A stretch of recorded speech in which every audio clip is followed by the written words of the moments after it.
Hi and welcome to Lever Brothers tutorial on bearish rectangles. Bearish rectangles represent periods of doubt and indecision.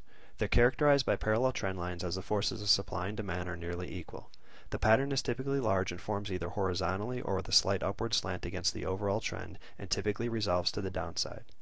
Breakdowns do not have the same volume requirement as their upside counterparts. In fact, when a stock breaks support with a massive volume surge, it often signals that of a capitulation sell-off and the stock rebounds shortly after. The best downside breaks occur on average volume, followed by the stock drifting lower for a few days on increasing volume.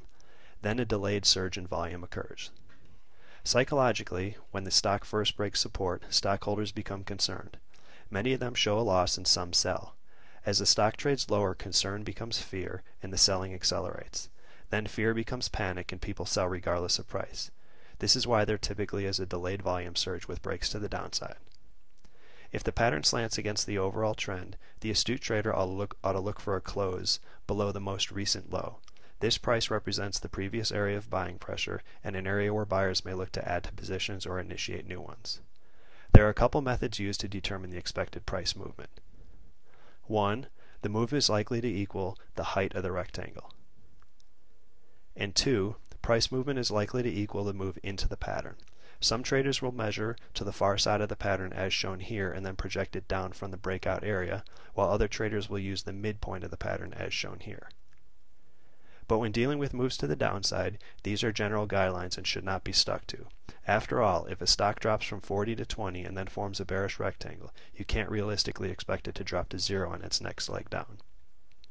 The extent of the decline will often depend on the overall market. A weak market will greatly help in achieving a more ambitious price target, but in a strong market, a trader should be happy with a moderate decline. On a side note, rectangles are difficult to play. Symmetrical triangles have converging trend lines and therefore must break by a certain day. But since rectangles have parallel trend lines, and therefore theoretically can go on for many months, no time horizon is offered as to when the stock will most likely break. Let's check out a couple of examples. Brooks Automation. The stock steadily trended down until several consecutive higher volume days marked a temporary bottom.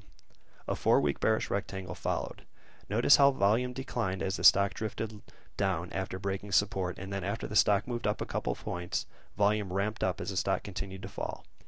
And it was the massive volume surge which established the bottom.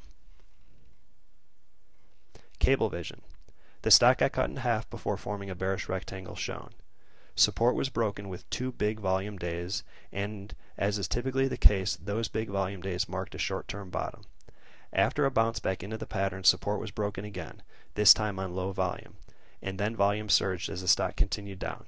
And in this case, the size of the pattern accurately forecasted the first stopping point of the stock sell-off. IMMU. The stock broke support, formed and then broke down from a small flag pattern, and then traded into a bearish rectangle. Volume was average on the breakdown and then surged right at the bottom. Those big volume surges after several big down days are great places to take profits. They are usually a sign of capitulation. One more.